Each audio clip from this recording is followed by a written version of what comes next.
नमस्कार फ्रेंड्स, मैं प्रेम कुमार एक बार फिर से आप सभी का स्वागत करता हूं हमारे YouTube channel Dev IT team पर। फ्रेंड्स, आप आज का जो हमारा वीडियो है, ठीक है, वो होगा लास्ट ईयर जैसे फर्स्ट ईयर का जो पेपर हुआ था, वर्कशॉप कैलकुलेशन एंड साइंस।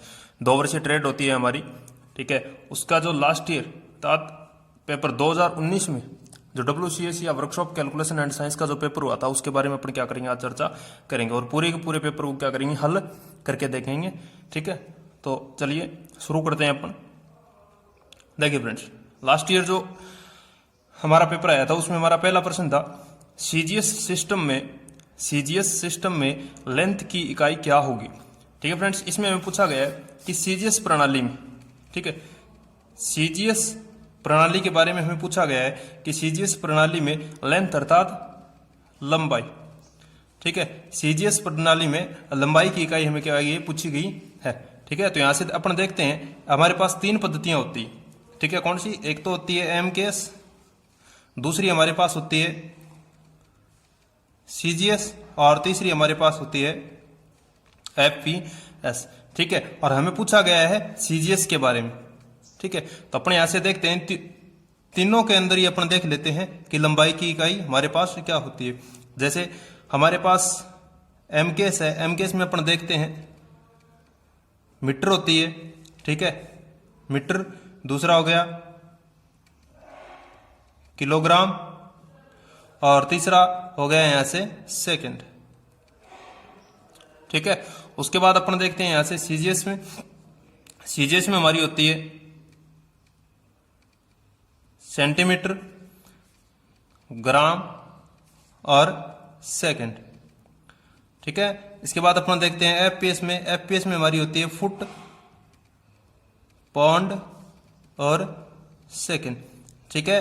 देखिए फ्रेंड्स, इस क्वेश्चन में हमारी जो बात की गई है वो की गई है लेंथ की, अर्थात लंबाई की इकाई हमें क्या गई है, पूछी गई है। तो अपन देखते हैं सिर्फ लंबाई की इकाई के बारे में क्या करते हैं, चर्चा करते हैं। तो देखिए यहां से एमकेएस पद्धति में जो लंबाई की इकाई होती है वो हमारे पास कौन सी होती है, मीटर होती है। सीजीएस में कौन सी होती है, सेंटीमीटर होती है। और एफपीएस है उसमें हमारी कौन सी होती है, फुट होती है। तो हमें अब इस क्वेश्चन में देखना है कौन सी पद्धति पूछी गई है। हमें पूछी गई है सीजीएस पद्धति, और सीजीएस पद्धति में हमने देख लिया लंबाई की जो इकाई होती है वो हमारे पास कौन सी होती है, सेंटीमीटर होती है, ठीक है। तो यहां से हमारा आंसर क्या हो जाएगा, सेंटीमीटर हो जाएगा, ठीक है। चलिए नेक्स्ट क्वेश्चन में, यह था हमारा 1 नंबर क्वेश्चन। अभी अपन देखते हैं दूसरा क्वेश्चन हमारा। दूसरे क्वेश्चन में पूछा गया है इनमें से क्या एक फेरस धातु है, इनमें से क्या एक फेरस धातु है। अब अपन देखते हैं कि फेरस धातु कौन सी होती है, फेरस धातु होती कौन सी है, ठीक है। तो हमें पता होना चाहिए फेरस धातु होती है, फेरस धातु हमारी होती है लोह धातु,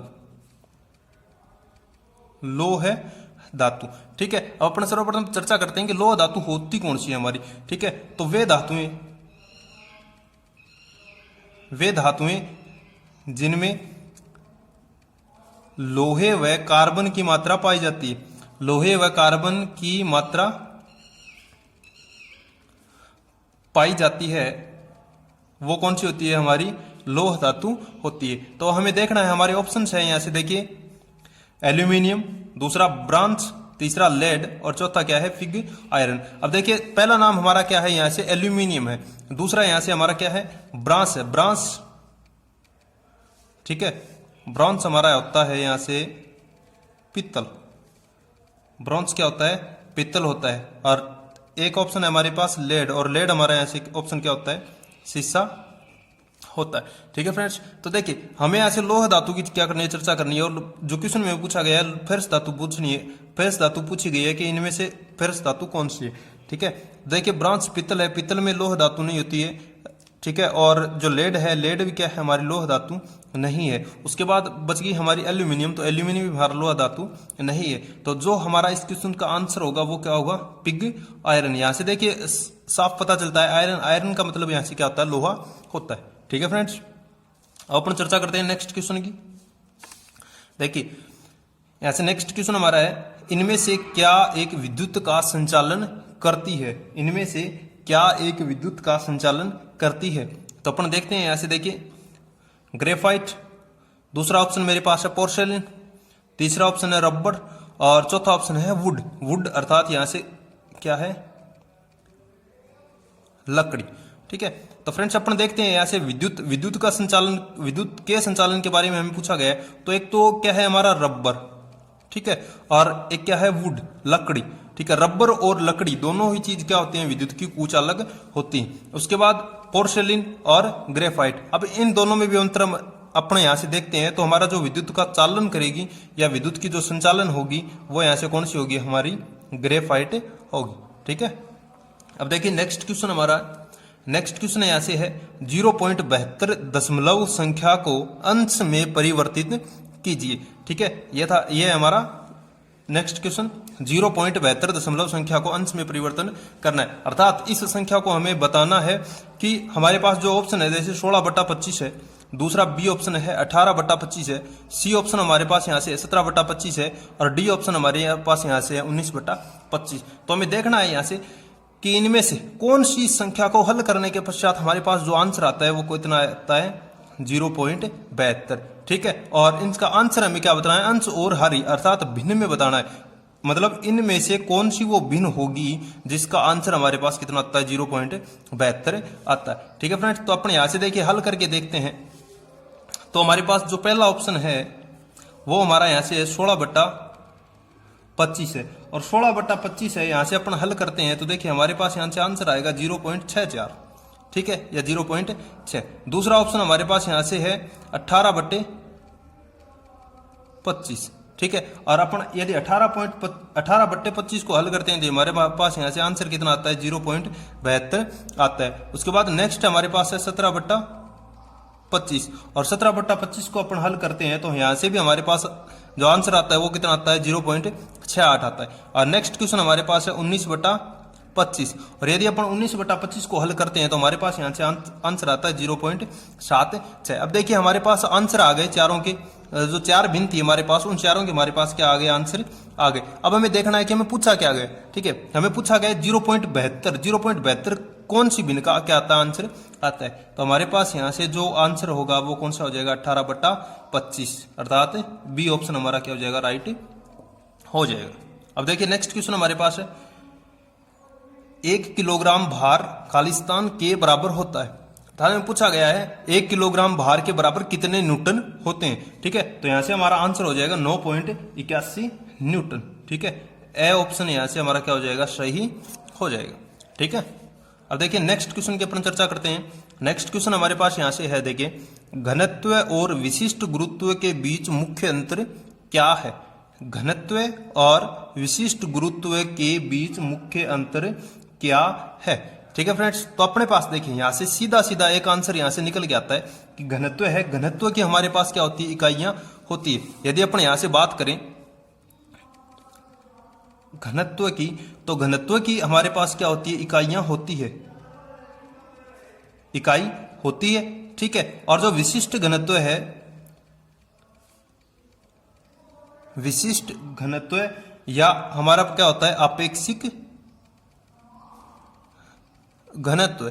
ठीक है, इसके हमारे पास कोई इकाई नहीं होती है, कोई इकाई नहीं होती है। ठीक है, तो यहां से हमारे पास सीधा सीधा जो आंसर आता है वो आता है कि इन दोनों में जो मुख्य अंतर होगा, जो मुख्य अंतर होगा वो कौन सा होगा, इकाई या यूनिट का होगा। और हमारे पास देखिए अब ऑप्शन पर अपन चलते हैं, भार, बी यूनिट, सी द्रव्यमान और डी क्या है हमारे पास, आयतन। तो हमारे पास यहां से जो आंसर होगा वो कौन सा होगा, बी। घनत्व और विशिष्ट गुरुत्व के बीच मुख्य अंतर होगा वो होगा यूनिट का। ठीक है, अब अपन देखते हैं कि विशिष्ट गुरुत्व की इकाई क्यों नहीं होती है और घनत्व की इकाई क्यों कौन सी होती है। तो अपन यहां से देखिए, यहां से देखते हैं तो घनत्व और घनत्व की इकाई हमारे पास अलग अलग पद्धतियों में अलग अलग होती है। जैसे अपन यहां से बात करें एमकेएस में, उसके बाद बात करें सीजीएस में और उसके बाद बात करें एफपीएस में। तीनों पद्धतियों में घनत्व की इकाई क्या होती है, अलग अलग होती है। यदि अपन बात करें एमकेएस में, तो एमकेएस में हमारी होती है किलोग्राम प्रति मीटर क्यूब, क्योंकि यहां से क्या है किलोग्राम और यहां से क्या है मीटर है। अब नेक्स्ट अपन देखते हैं सीजीएस पद्धति में। सीजीएस पद्धति में हमारी इकाई यहां से घनत्व की होती है ग्राम प्रति सेंटीमीटर क्यूब। ठीक है, अब अपन नेक्स्ट चर्चा करते हैं हमारी एफपीएस पद्धति की। ठीक है, एफपीएस पद्धति में घनत्व की इकाई क्या होती है। तो एफपीएस पद्धति में हमारी घनत्व की इकाई होती है पौंड प्रति फुट क्यूब। क्यों यहाँ से पी का क्या हो गया पौंड और द्रव्यमान क्या है यहाँ से पौंड में, और जो लंबाई है वो यहाँ से कौन सी होगी फुट में हो जाएगी। ठीक है, अब अपन चर्चा करते हैं विशिष्ट घनत्व, विशिष्ट घनत्व की कि विशिष्ट घनत्व हमारा क्या होता है और इसकी इकाई क्यों नहीं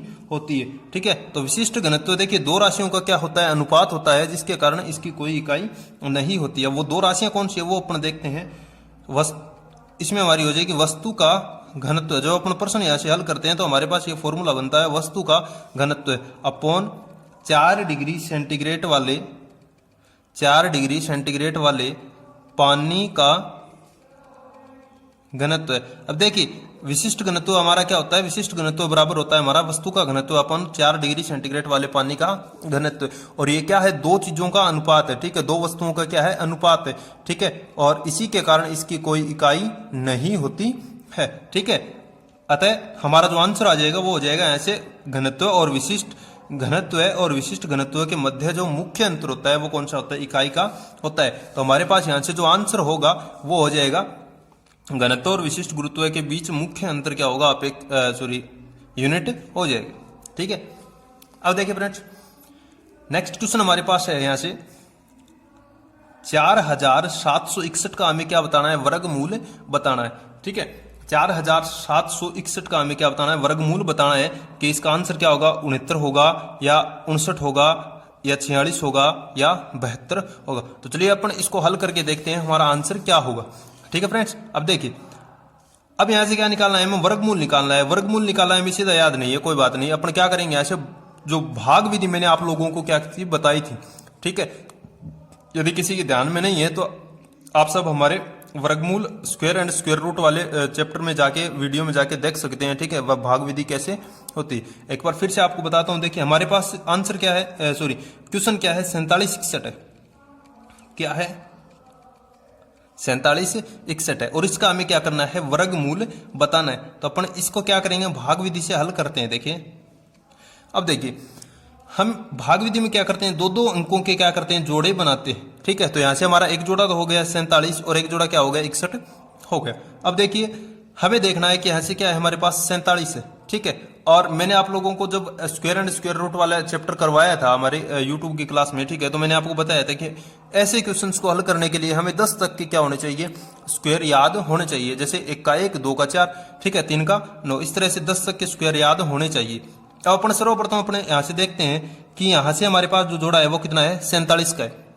अब हमें देखना है कि हमारे पास ऐसी कौन सी संख्या है जिसका स्क्वायर या तो क्या होता है 47 होता है या क्या होता है 47 के आसपास होता है, अधिक नहीं होना चाहिए। तो अपन देखते हैं यहां से हमारे पास दो संख्याएं होती है, एक तो 6 की स्क्वायर, 6 की स्क्वायर हमारे पास कितनी होती है, 36 होती है। और दूसरा हमारे पास क्या है 7 की स्क्वायर, और 7 की स्क्वायर हमारे पास कितनी होती है 49 49 होती है। अब देखिए फ्रेंड्स अपने यहाँ से 7 नहीं ले सकते, क्यों, क्योंकि हमारे पास 7 की स्क्वायर कितनी है 49 है और हमारे पास यहाँ से मान कितना है 47 या 47 है। तो अपने यहाँ से क्या लेंगे 6 ले लेंगे। ठीक है, अर्थात सर्वप्रथम अपने इसमें जो भाग देंगे वो किस संख्या का भाग देंगे, 6 का भाग देंगे। ठीक है, तो यहां से मैं 6 का भाग देता हूं। देखिए 6 का भाग देता हूं, 6 का भाग देखिए अपन 47 में देते हैं तो कितनी बार जाएगा हमारे पास 6 बार।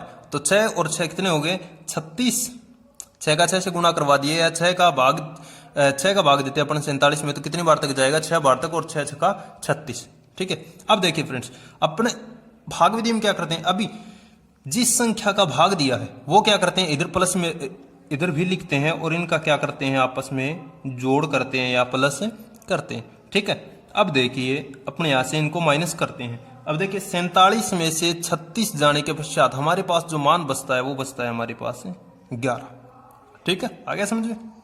अब देखिए यहां से 6 और 6 कितने हो गए, यहां से घटाव होता है, यहां से क्या होता है जोड़ होता है। 6 और 6 क्या हो गए मेरे पास, यहां से 12 हो गए, यहां से मेरे पास कितना हो गया 11। अब 11 तो क्या है 12 से छोटा है, इसमें तो भाग जा नहीं सकता। अपना क्या करते हैं अपन नेक्स्ट वाला जोड़ा भी क्या कर लेते हैं, यहां से उतार लेते हैं। ठीक है, यहां से उतार लिया मैंने, क्या कितना 61। ठीक है, अब देखिए हमारे पास संख्या कितनी होगी 1161। ठीक है, 1161 और यहां से मेरे पास कितना है 12। अब देखिए हमारे पास आगे कोई संख्या है नहीं, इसलिए अपन क्या देखते हैं यहां से इकाई का अंक देखते हैं। ठीक है, इकाई का अंक क्या करते हैं देखते हैं। इकाई का अंक क्या है हमारा 1 है। ठीक है, अब देखिए हमें भाग देना है कौन सी संख्या का, यहां से अपन देखते हैं, देखिए जैसे मेरे पास 12 तो ऑलरेडी है ही, ठीक है। या फिर अपन ऐसे देखिए, जो हमारे पास इकाई का अंक क्या है, 1 है, तो अपन देखते हैं कौन सी संख्या का स्क्वायर करने के पश्चात हमारा जो इकाई का अंक होता है वो क्या होता है, 1 होता है। तो अपन यहाँ से देख सकते हैं कि 9 होता है, और 9 की स्क्वायर क्या होती है हमारे पास, 81 होती है। और यहाँ से इकाई का अंक भी कितना होता है, इसका 1 होता है, ठीक है। तो मैं यहाँ से क्या लिखता हूँ, देखिए ये 9 अब यहाँ पर भी लिखा जाएगा, ठीक है, यहां पर भी लिखा जाएगा और यहां पर भी लिखा जाएगा। इसके साथ लिखते हैं और एक क्या लिखते हैं, इसके नीचे गुणा में लिखते हैं। अब देखिए अपन क्या करते हैं, 129 को 9 से गुणा करवाते हैं, हमारे पास मान कितना आता है। देखिए 9 का 9 से गुणा करवा दिया मैंने, कितना आ गया मेरे पास 81। 81 का मेरे पास कितना आ गया 1, और शेष मेरे पास कितना है 8। अब 9 को 2 से गुणा करूंगा 18, 18 और 8 कितने हो गए 26, 6, फिर से कितना बच गया मेरे पास यहाँ से 2। अब देखिए 9 का 9 से गुणा 9 का 1 से गुणा करवाऊं 9, और 9 और 2 11, ठीक है। तो यहाँ से मेरे पास कितना आ गया 1161, और मेरे को जो संख्या चाहिए थी वो भी कितनी थी मेरे पास 1161 थी। अब शेष हमारे पास कोई बचता नहीं। अब देखिए यहाँ से हम लोगों ने कितना लिखा 9, और यहाँ पर भी क्या लिख देंगे 9 लिख देंगे, अर्थात जो 4761 का वर्गमूल होगा मेरा वो कितना होगा 69 होगा, ठीक है। अब चलिए नेक्स्ट क्वेश्चन की अपन बात करते हैं। यहां से नेक्स्ट क्वेश्चन हमारे पास है 20 का वर्ग क्या होगा, 20 का वर्ग क्या होगा। तो 20 अपने को पता है वर्ग क्या होता है, वर्ग क्या होता है, दो समान संख्याओं का गुणा होता है, दो समान संख्याओं का गुणा होता है। तो अपने को क्या करना है 20 का वर्ग ज्ञात करना है, ठीक है। तो मैं ऐसे क्या करता हूं 20 × 20, आंसर मेरे पास कितना आएगा 400, ठीक है। तो हमारे पास यहां से जो आंसर होगा वो कितना हो जाएगा 400 हो जाएगा। नेक्स्ट क्वेश्चन देखिए हमारा, नेक्स्ट क्वेश्चन हमारे पास है वेग की दर में होने वाले बदलाव को क्या कहा जाता है। वेग की दर में होने वाले बदलाव को क्या कहा जाता है। अब देखिए वेग की दर दो तरह से होती है हमारे पास। एक तो क्या होती है जब वेग बढ़ रहा हो, ठीक है, मैं ऐसे बताता हूं, देखिए आपको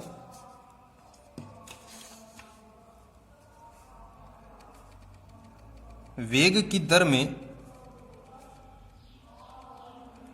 परिवर्तन दो प्रकार के होते हैं हमारे पास। एक तो जब वेग बढ़ रहा हो, ठीक है, और एक होता है जब वेग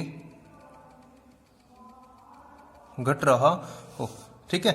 अब देखिए हमें यहां से पूछा गया है वेग की दर में होने वाले बदलाव को क्या कहते हैं। तो हमारे पास देखिए गति होगी नहीं होगी, बल नहीं होगा, रिटार्डेशन, सॉरी ये नाम हमारे पास ऐसा है रिटार्डेशन, ठीक है, मिसप्रिंट हुआ है थोड़ा सा। तो अब देखिए हमारे पास जो त्वरण है, त्वरण की अपन परिभाषा देखते हैं। तो त्वरण की परिभाषा हमारे पास क्या होती है, किसी वस्तु के वेग में, अर्थात जब कोई वस्तु क्या है किसी वेग से क्या है गतिशील है, और यदि अपन उस वेग की दर में क्या कर देते हैं परिवर्तन कर देते हैं तो वो क्या होती है हमारी त्वरण होती है, ठीक है। तो हमारे पास यहां से आंसर क्या हो जाएगा त्वरण हो जाएगा, ठीक है। अर्थात वेग की दर में होने वाले बदलाव को या परिवर्तन को क्या कहते हैं त्वरण कहते हैं। देखिए नेक्स्ट क्वेश्चन अब हमारे पास यहां से है एक ढलाई का भार 2 किलोग्राम, एक ढलाई का भार क्या है 2 किलोग्राम है, और अन्य ढलाई का भार 200 ग्राम है। तो दोनों भारों की तुलना कीजिए। ये क्या है हमारा मैथमेटिक्स अनुपात समानुपात वाली प्रश्नावली का क्या है क्वेश्चन है, ठीक है। तो अब मैं ऐसे देखिए आपको हल करके बताता हूं। हमें बताया गया है एक ढलाई का भार क्या है 2 किलोग्राम है, 2 किलोग्राम है, और एक अन्य ढलाई दूसरी ढलाई है उसका उसका वजन है वो कितना है 200 ग्राम है। अब अपन क्या करते हैं अनुपात समानुपात है प्रतिशत है, उसमें क्या करते हैं दो संख्या क्या करते हैं समान करते हैं। अब अपने यहां से यदि आंसर निकाले सीधा सीधा 2 किलोग्राम अनुपात 200 ग्राम, तो यहां से हमारा आंसर नहीं आएगा, ठीक है। तो अपन क्या करते हैं यहां से इस 2 किलोग्राम को क्या करते हैं ग्राम में चेंज कर लेते हैं। तो यहां से हमारा क्या हो गया 2000 ग्राम। अब देखिए ये भी क्या हो गया ग्राम हो गया, ये भी क्या हो गया ग्राम हो गया। अब अपन देखते हैं इन दोनों का अनुपात या इन दोनों की तुलना करते हैं। तो देखिए जो संख्या पहले में दी गई है वो अपन क्या करते हैं ऐसे पहले लिखते हैं 2 किलोग्राम दिया गया है, तो मैं ऐसे क्या कितना लिख देता हूं 2000 ग्राम अनुपात। अब देखिए आंसर देखना है, आंसर हमारे के पास किस में अनुपात में है, तो अपन क्या लिख देते हैं अनुपात में लिख देते हैं। अब दूसरा मान हमारे पास कितना है 200। अब देखिए यहाँ से 2 जीरो से 2 जीरो क्या हो गया हमारा, कैंसिल हो गया। ठीक है, उसके बाद देखिए हमारे पास यहां से कितना बचता है, 20:2। अब देखिए फिर से ये दोनों संख्या क्या हो रही है, आपस में कैंसिल हो रही है। यदि मैं इसको 2 से कैंसिल करूं कितनी बार, 1 बार, और यदि इसको 2 से कैंसिल करूं कितनी बार, 10 बार। तो यहां से मेरा जो आंसर आ रहा है वो कितना आ रहा है, 10:1। अपन देखते हैं अब आंसर। ठीक है, आंसर में देखिए हमारे पास है 1:10 है, 1:5 है, 10:1 है और 5:1 है। तो हमारा आंसर कितना आया था, यहां से 10:1 आया था, और यहां से भी हमारा आंसर कितना होगा, 10:1 हो जाएगा। ठीक है फ्रेंड्स, नेक्स्ट क्वेश्चन देखते हैं। नेक्स्ट क्वेश्चन हमारे पास है, देखिए 5 किलोग्राम के 250 ग्राम को प्रतिशत में बदलिए। 5 किलोग्राम की देखिए मान हमें दिया गया है, एक तो कितना दिया है, 5 किलोग्राम दिया है, और दूसरा कितना दिया गया है, 200 ग्राम दिया गया है।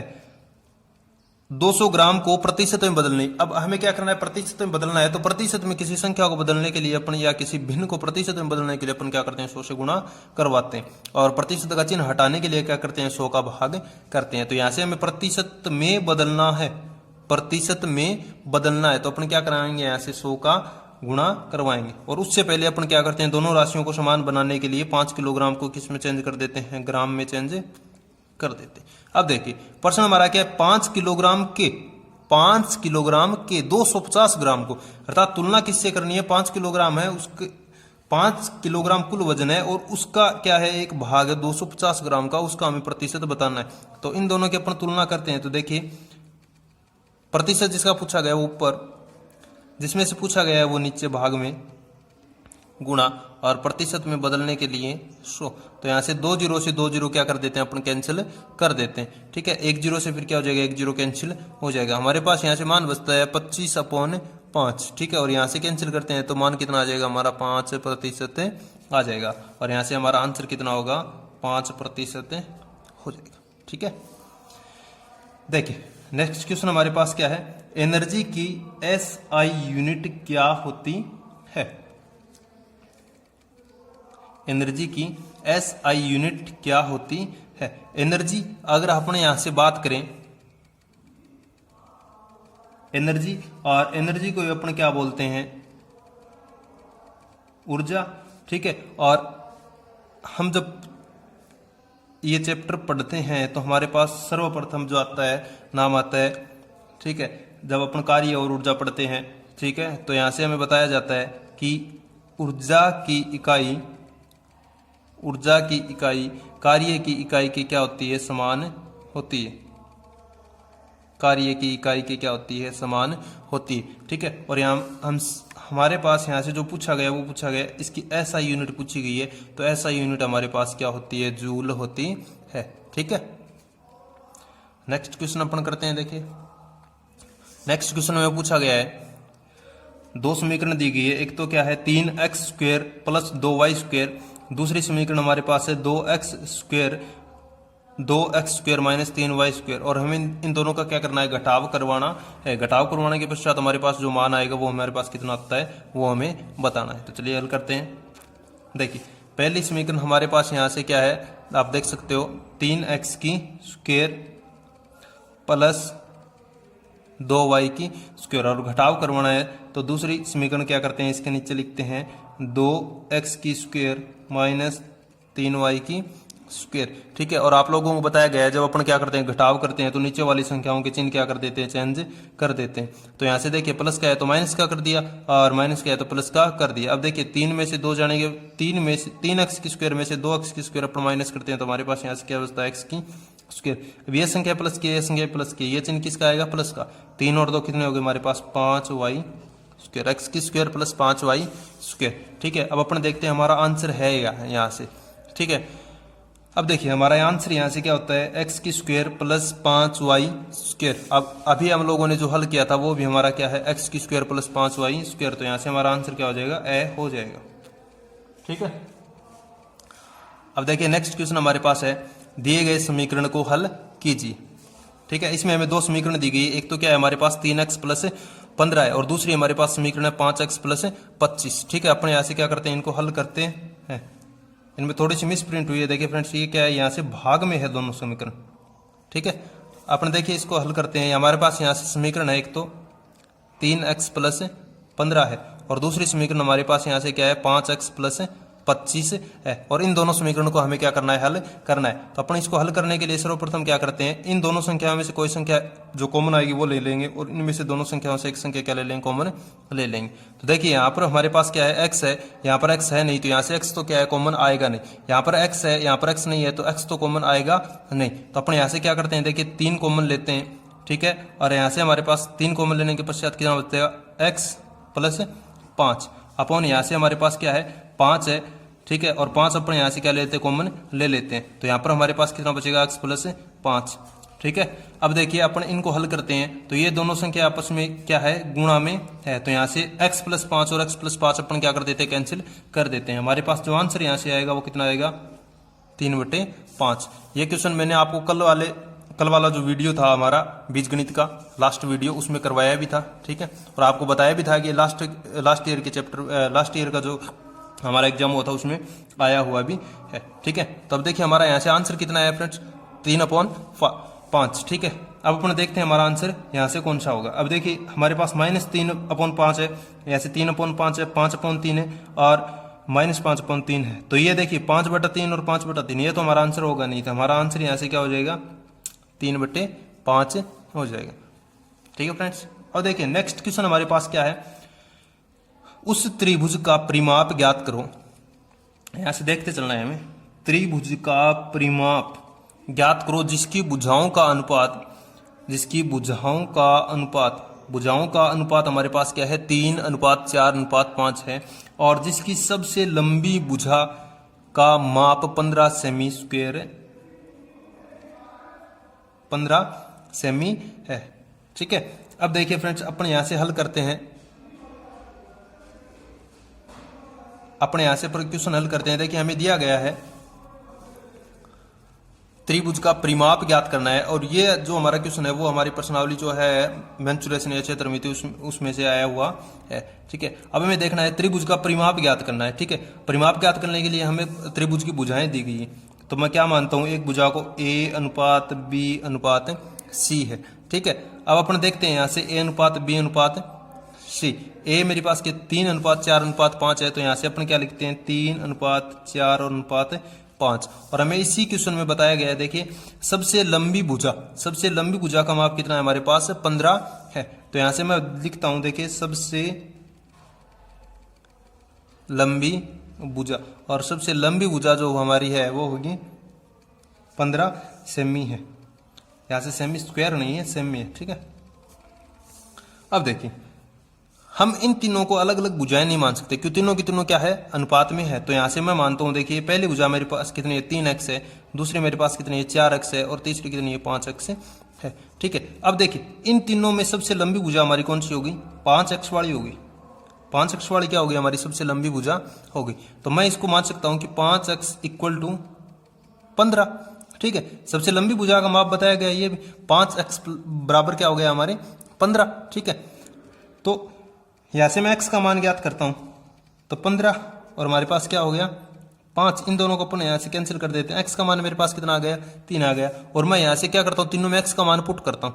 ठीक है, तो यहां से क्या हो गया, देखिए 3 × 3 बराबर कितना हो गया, 9। 4 × 3 इक्वल टू कितना हो गया, 12। और 5 × 3 इक्वल टू कितना हो गया, 15। ठीक है, ये तो हमारी क्या हो गई, भुजाएं आएगी। त्रिभुज की तीनों भुजाएं क्या है, एक 9 है, एक 12 है, और एक कितनी 15 सेमी की है। ठीक है, अब हमें देखना है कि ये तीनों भुजाएं हमारी समान नहीं है, तीनों भुजाएं समान नहीं है। तो हमारा त्रिभुज जो है वो कौन सा होगा, विषमबाहु त्रिभुज। ठीक है, विषमबाहु त्रिभुज जिसकी तीनों भुजाएं क्या हो, अलग अलग होती है। और विषमबाहु त्रिभुज का परिमाप यदि अपन देखते हैं तो परिमाप हमारे पास होता है a+b+3 a+b+c या तीनों भुजाओं का योग। तो अपन यहाँ से क्या करते हैं, 9 + 12 और +15। तो यहाँ से 12 और 9 मेरे पास कितने हो गए, 24। 24 और 12 कितने हो गए, 15 और 9 24। 24 और 12 मेरे पास कितने हो गए, यहाँ से 36 हो गए। ठीक है, तो हमारा यहाँ से आंसर देखते हैं अपन, 66, 56, 36 सेंटीमीटर और 46 सेंटीमीटर। तो हमारे पास जो यहाँ से आंसर आएगा वो कितना हो जाएगा, 36 हो जाएगा। ठीक है फ्रेंड्स, अब देखिए नेक्स्ट क्वेश्चन मेरे पास है यहाँ से, उस समानांतर चतुर्भुज की ऊंचाई ज्ञात कीजिए। उस समानांतर चतुर्भुज की ऊंचाई ज्ञात कीजिए जिसका आधार मेरे पास कितना है 10 सेमी है और जिसका क्षेत्रफल है वो कितना है 120 सेमी स्क्वायर है। ठीक है, अब देखिए अपन इसको हल करते हैं। देखिए हमारे पास जो क्वेश्चन है वो हमें दिया गया है समानांतर चतुर्भुज। ठीक है, और समानांतर चतुर्भुज की ऊंचाई हमें क्या करनी है, ज्ञात करनी है। तो मैं यहां से देखिए क्या लिखता हूं, h ऊंचाई ज्ञात करनी है हमें, ऊंचाई हमें क्या है ज्ञात करनी। ठीक है, और उसके बाद हमें दिया गया आधार, दिया गया आधार मेरे पास कितना है 10 सेमी, और एक है क्षेत्रफल, क्षेत्रफल हमें दिया गया है, क्षेत्रफल हमारे पास कितना है 120 सेमी स्क्वायर। अब देखिए सर्वप्रथम तो हमारा समानांतर चतुर्भुज होता क्या है, समानांतर चतुर्भुज देखिए ये हमारा होता है, समानांतर चतुर्भुज में देखिए फ्रेंड्स आमने सामने की भुजा क्या होती है, समान होती है। ठीक है, और आमने सामने के जो कोण होते हैं वो भी क्या होते हैं, समान होते हैं। और समानांतर चतुर्भुज के क्षेत्रफल का हमारे पास जो फॉर्मूला होता है वो होता है हमारे पास क्षेत्रफल इक्वल टू आधार गुणा ऊंचाई, आधार इंटू ऊंचाई। ऊंचाई को मैं ऐसे क्या लिखता हूं h हाइट। अब क्षेत्रफल हमारे पास क्या है 120 है। ठीक है, 120 बराबर आधार हमारे पास कितना है यहाँ से 10 और इंटू h। अब हमें क्या है h का मान ज्ञात करना है, तो ये 10 यहाँ से क्या है गुणा में और इधर जाने के पश्चात किस में हो जाएगा, भाग में। तो 120 बटे 10, 0 से 0 कैंसिल, और यहाँ से मेरे पास जो आंसर आ जाएगा h बराबर वो कितना हो जाएगा 12 हो जाएगा। ठीक है, तो यहाँ से हमारा आंसर कितना हो जाएगा 12 हो जाएगा। ठीक है, ये हमारा क्या हो गया यहाँ से आंसर हो गया। अब देखिए नेक्स्ट क्वेश्चन हमारे पास है, इनमें से क्या एक ऊर्जा का रूप है। ठीक है, देखिए फ्रेंड्स यहाँ से जो आंसर होगा वो क्या होगा, उष्मा। उष्मा ऊर्जा का ही क्या होता है, एक रूप होता है। ठीक है, या जो जब अपन क्या करते हैं, ये जो हमारे यूनिट है ये अपन शुरू करते हैं तो हमारे पास जो सर्वप्रथम जो लाइन अपन पढ़ते हैं वो हमारे पास यही होती है, उष्मा ऊर्जा का ही दूसरा रूप होता है। ठीक है, तो ये क्वेश्चन एकदम से इजी सा क्वेश्चन हमारे पास आया था, इनमें से क्या एक ऊर्जा का रूप होता है, यहाँ से आंसर हमारा क्या हो जाएगा, उष्मा हो जाएगा। अभी देखिए नेक्स्ट क्वेश्चन हमारे पास है, एक इंडक्शन स्टोव में कौन सी ऊर्जा उष्मा ऊर्जा में परिवर्तित की जाती है। इंडक्शन स्टोव, इंडक्शन स्टोव की बात की गई है तो अपन यहाँ से देखते हैं। देखिए पहला हमारे पास आंसर है यांत्रिक ऊर्जा, दूसरी ध्वनि ऊर्जा, तीसरी विद्युत ऊर्जा और चौथा क्या है, सौर ऊर्जा। ठीक है, तो अपन क्या करते हैं इस क्वेश्चन का आंसर करेंगे तो हमारा आंसर हो जाएगा विद्युत ऊर्जा। विद्युत ऊर्जा, इंडक्शन स्टोव क्या होता है, विद्युत से विद्युत ऊर्जा को किस में बदलता है, यांत्रिक ऊर्जा में, सॉरी उष्मा ऊर्जा में बदलता है। ठीक है, एक बार फिर से आपको क्वेश्चन दिखाता हूं, कौन सी ऊर्जा उष्मा ऊर्जा में परिवर्तित होती है, तो अपने यहां से देख सकते हैं जो विद्युत ऊर्जा होती है वो क्या होती है, उष्मा ऊर्जा में परिवर्तित होती है। ठीक है फ्रेंड्स, अब देखिए अपन नेक्स्ट क्वेश्चन हल करते हैं। यहां से नेक्स्ट क्वेश्चन मेरे पास क्या है, बर्फ की अपव्यक्त उष्मा कितनी होती है।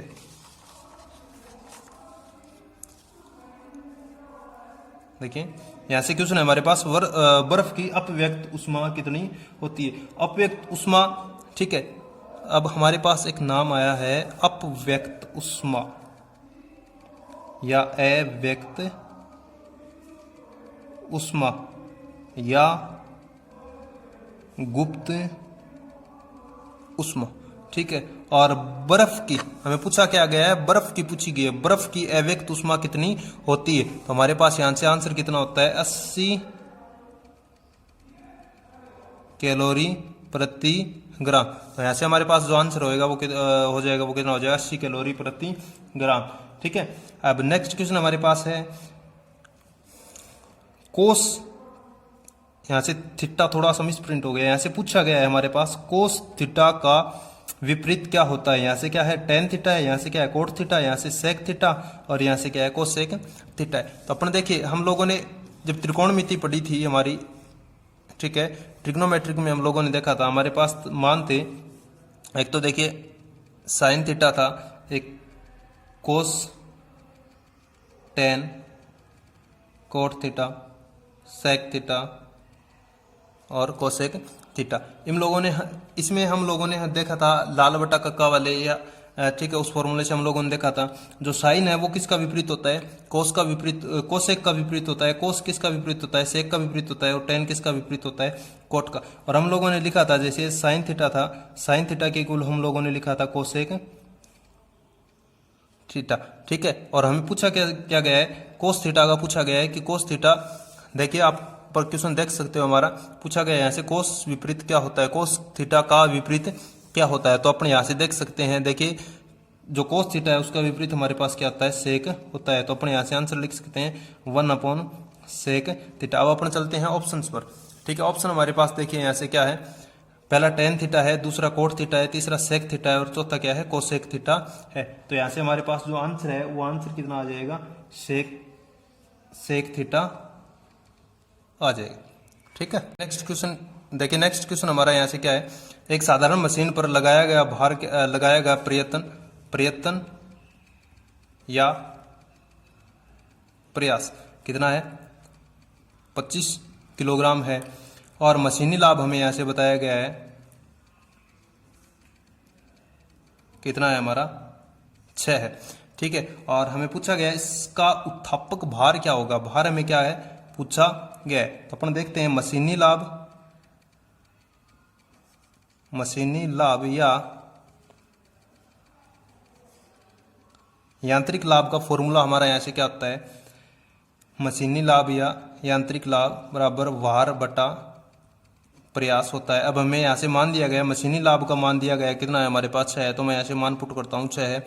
भार हमें क्या करना है, ज्ञात करना है। तो मैं ऐसे क्या रख देता हूँ, W रख देता हूँ। प्रयास मेरे पास कितना है, 25 है, ठीक है। अब देखिए इन दोनों का अपन क्या करवाते हैं, आपस में वज्र गुणा करवाते हैं। तो मेरे पास यहाँ से मान आएगा 25 × 6, ठीक है। अब अपने यहाँ से देखिए गुणा करवाते हैं, 6 बन जाए 30, 30 का 0, ठीक है। मेरे पास कितना बच गया 3, 6 को 2 से गुणा करूँ 12, 12 और 3 15, ठीक है। हमारे पास जो आंसर यहाँ से आएगा वो कितना हो जाएगा, 150 किलोग्राम, ठीक है। हमारे पास अब ऑप्शन देखते हैं अपन, 150 हो गया, 175 है, 50 है और केवल 75 है, या 175 यहाँ से दिया गया है, ठीक है। तो हमारा जो आंसर होगा वो हमारा यहाँ से कितना हो जाएगा, 150 किलोग्राम हो जाएगा।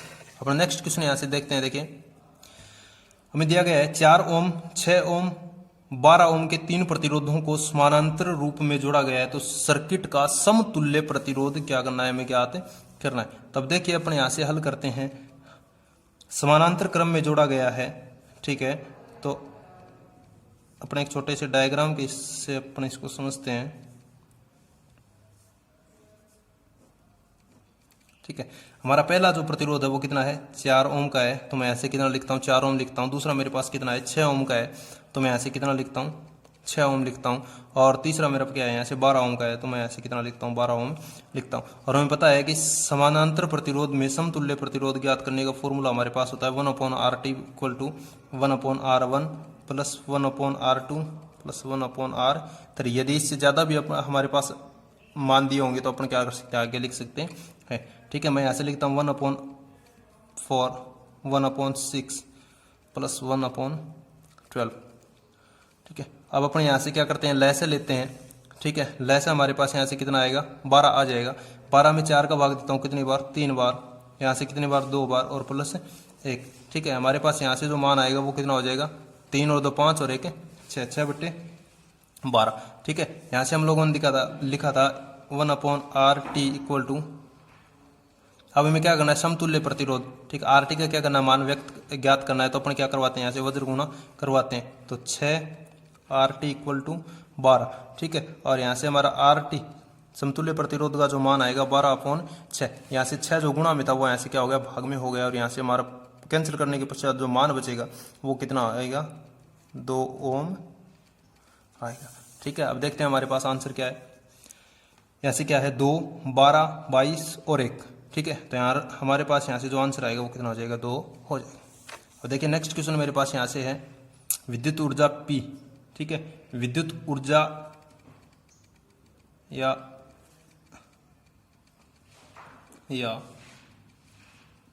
विद्युत शक्ति, ठीक है, P, और P बराबर हमारे पास जो आंसर होता है वो कहता है V गुणा I होता है। ठीक है, तो हमारा यहाँ से आंसर कितना हो जाएगा, B हो जाएगा। नेक्स्ट क्वेश्चन देखिए, इनमें से क्या एक इंसुलेटर का उदाहरण है। ठीक है, क्या एक इंसुलेटर का उदाहरण है, तो हमारे पास सीधा सीधा यहाँ से आंसर क्या हो जाएगा, माइका हो जाएगा। ठीक है, अब देखिए नेक्स्ट क्वेश्चन समीकरण का बीजगणित का हमारे पास यहाँ से है, दिए गए समीकरण को हल कीजिए, और हमारे पास यहाँ से समीकरण दी गई है हमें x plus 3y, x plus 3y बराबर कितने हैं, 16 है, और 2x प्लस 3y बराबर कितने हैं, 4 है। तो अपने यहाँ से लिखते हैं देखिए x प्लस 3y बराबर मान कितना है हमारे पास, 16 है, 16, और दूसरा मान हमारे पास यहाँ से 2x प्लस 3y बराबर 4, 2x प्लस 3y बराबर 4। यहाँ से हमें क्या करना है, x और y का मान ज्ञात करना है। तो देखिए यहाँ से अपन क्या करते हैं, यहाँ पर हमारे पास क्या है, 3y है, और यहाँ पर हमारे पास क्या है, 3y है। ये हमारी समीकरण 1 होगी, ये हमारी समीकरण 2 हो गई। ठीक है, तो अपन क्या करते हैं, यहाँ से समीकरण 1 माइनस समीकरण 2। ठीक है, मैं यहाँ से घटाव करवाता हूँ, तो x plus 3y equal to 16, और यहाँ से कितना होगी, 2x plus 3y equal to 4। ठीक है, घटाव करवाते हैं तो नीचे वाली संख्याओं के चिन्ह क्या कर देते हैं, चेंज कर देते हैं। ठीक है, यहाँ से 3y से 3y क्या हो गया, कैंसिल हो गया। यहाँ से कितना बचा मेरे पास, 2x से x जाने के पश्चात माइनस x, और यहाँ से 16 में से 4 जाने के पश्चात कितना बचे, 12। ठीक है, यहाँ से x का जो मान आएगा हमारे पास कितना आएगा, माइनस का 12 आएगा। अब देखिए माइनस का 12 आ गया मेरे पास। अब मैं क्या करता हूँ, माइनस का 12 x का मान क्या करता हूँ, समीकरण 1 में पुट करता हूँ। ठीक है, तो देखिए समीकरण 1 में x का मान रखने पर, ठीक है, समीकरण 1 में यदि अपन x का मान रखते हैं तो यहाँ से क्या हो जाएगा हमारा, -12 प्लस 3y बराबर कितना हो जाएगा, 16 हो जाएगा। अब देखिए y का मान ज्ञात करना है, तो इधर जो 12 हमारे पास क्या है, माइनस का, इधर जाने के पश्चात किसका हो जाएगा, प्लस का हो जाएगा। तो 3y बराबर 16 प्लस 12, तो क्या हो जाएगा, 3y बराबर हमारा कितना हो जाएगा, 16 और 12 कितने हो जाएंगे हमारे पास, 28 हो जाएंगे। ठीक है, हमें y का मान ज्ञात करना है, तो y का मान हमारे पास क्या होगा, 28/3। 28 में 3 का भाग देंगे कितनी बार, 9 बार जाएगा, 9 को 3 से गुणा करवाएंगे 27। ठीक है, अब हमारे पास यहाँ से कितना बचा, 1 बचा, और यहाँ से क्या लगाते हैं, पॉइंट लगा देते हैं, तो हमारे पास फिर क्या हो जाएगा, 1 और 1 साथ में क्या लिख देंगे, 0 लिख लेंगे, तो यहाँ से क्या हो जाएगा, 10 हो जाएगा, और 10 में 3 का भाग कितने बार जाएगा, 3 बार। ठीक है, तो यहाँ से हमारा जो आंसर आएगा 9.33 आएगा। y का मान कितना आएगा, 9.33। फ्रेंड्स, लेकिन ये जो क्वेश्चन था, ठीक है, ये जो क्वेश्चन था हमारा, ये क्वेश्चन लास्ट ईयर एग्जाम में आया था, लेकिन यहाँ से जो इसके आंसर दिए गए थे हमारे पास जो, वो क्या थे, गलत थे। ठीक है, लेकिन हमारे पास यहाँ से जो आंसर आते हैं वो कितना आते हैं, x बराबर -12 और y बराबर 9.33। ठीक है फ्रेंड्स, इसी के साथ आज का हमारा ये वीडियो समाप्त होता है। अब मिलते हैं नेक्स्ट वीडियो में एक नए चैप्टर के साथ। ठीक है फ्रेंड्स।